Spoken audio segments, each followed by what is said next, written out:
Supersailing is officially one of the most luxurious hobbies in the world.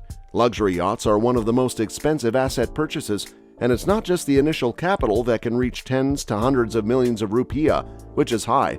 Cruise ships also come with large annual operating costs, often more than $1 million.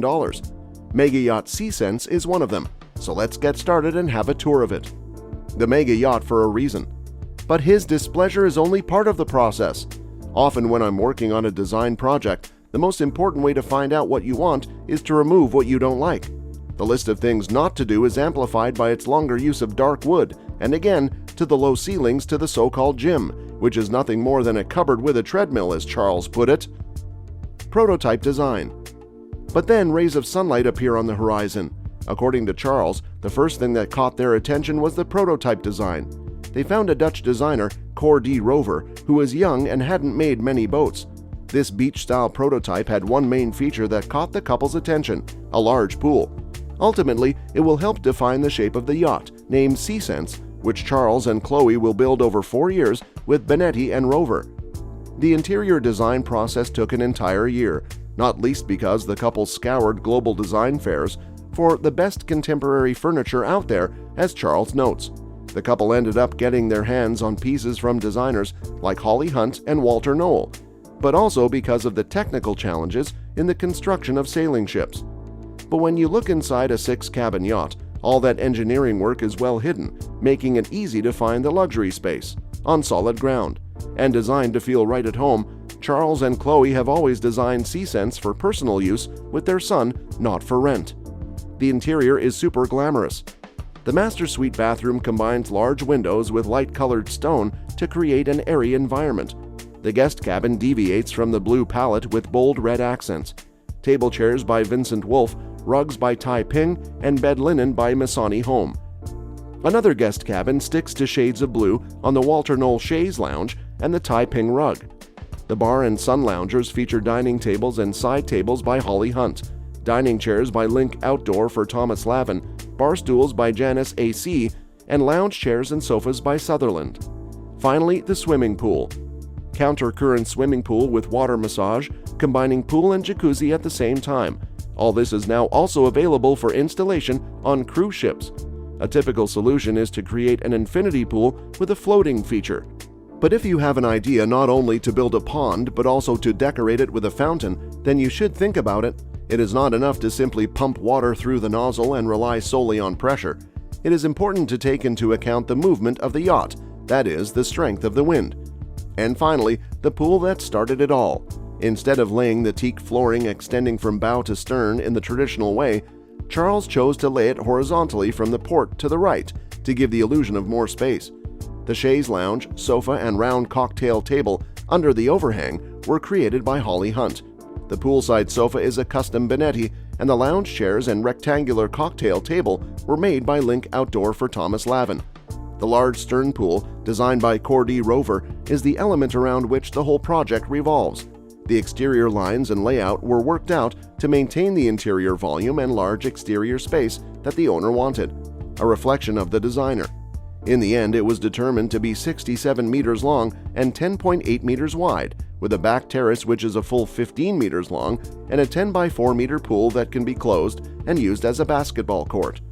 Cohen, who already owns 3 Rivas and appreciates the nuances of the elements at sea, agrees with this idea. He didn't want the sunlight to be blocked by the water feature on his quarterdeck. The capacity. The proportions of the basin itself also make this elongation necessary. Measuring 10 by 3.6 meters and measuring 1.2 meters at its deepest point, the results feel huge. Maintaining 27,000 liters of water is another task for Benetti. While project engineer Marco Coitelli downplayed the difficulty, "We don't build rockets," the scope of this feature requires an environmental upgrade. This pool is part of the hull, so it's made of steel. It's not something that is incorporated into the structure of the hull, said Coitelli. "We had to strengthen the bottom of the tank to withstand the forces from the water in the tank and the interaction between the hull and the sea, and also does the trick. Water flows into the drain tank below to avoid the loss of fresh water to the sea, but it can also remain in the pool as it progresses without splashing or causing stability problems. The results show no problems in reasonable sea conditions with due diligence on the part of the captain.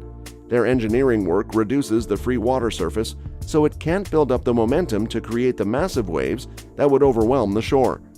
The pool turns into a basketball court. Freshwater pools are a technical achievement. Constructed with steel supports, it is integrated into the hull. Benetti also directs heat from the Seasense exhaust system through pipes under the pool to warm it. The pool was flush with the deck, not 2 or 3 feet higher than many yacht pools. It also drains into a drain tank just below, so when Seasense is in progress, thousands of gallons of water aren't splashed and potentially disrupt the cruise ship's center of gravity. Since so much fresh water is a valuable commodity on any cruise ship, it is pumped back into the pool. When the pool is empty, the crew can turn the pool into a basketball court using the 22 tiles stored in lockers on the lower deck. Operation Rover said it would take half a day. A basketball hoop is attached to the deck, hanging from the front end of the pool. When the pool is in use, it is still a spectacular playground. The teak deck stretches across rather than front to back, emphasizing the breadth of space and giving the impression of luxurious expansion. The fact that you can walk on water does the same thing. It's a generous use of space, and also visually reinforces the intellectual point of this pool that the design focuses on. The teak grills on the sides of the rear deck can be adjusted to protect guests from the sunlight streaming across the pool, as can wide umbrellas like the yachting line pagoda, while misters keep things cool. Around the pool. In front of the pool, there is a teak-clad dining area with a cantilevered table and a TV room in the front.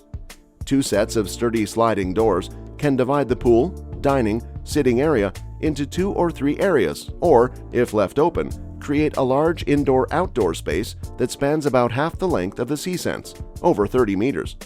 Leading from the main bridge, which has a large swimming pool surrounded by sun loungers, is a mid-sized lunch area which can be connected to the outside area by opening the glass doors completely. Continuity to the exterior is emphasized by the use of the same teak wood flooring with transverse slats. A dizzying array of materials appears on the boards, from marble in bathrooms to leather and silk for upholstery to steel and wood. Designer names also abound on sofas from Holly Hunt and Chai Ming Studios and rugs from Taiping. Pieces selected from the owner's collection add extra sparkle. The color palette on Seasense is very wide, but the overall impression is harmonious. She is a yacht that exudes character, but is still great to live in. Another great demonstration of the ability of the Italian super yacht sector to rise on the occasion.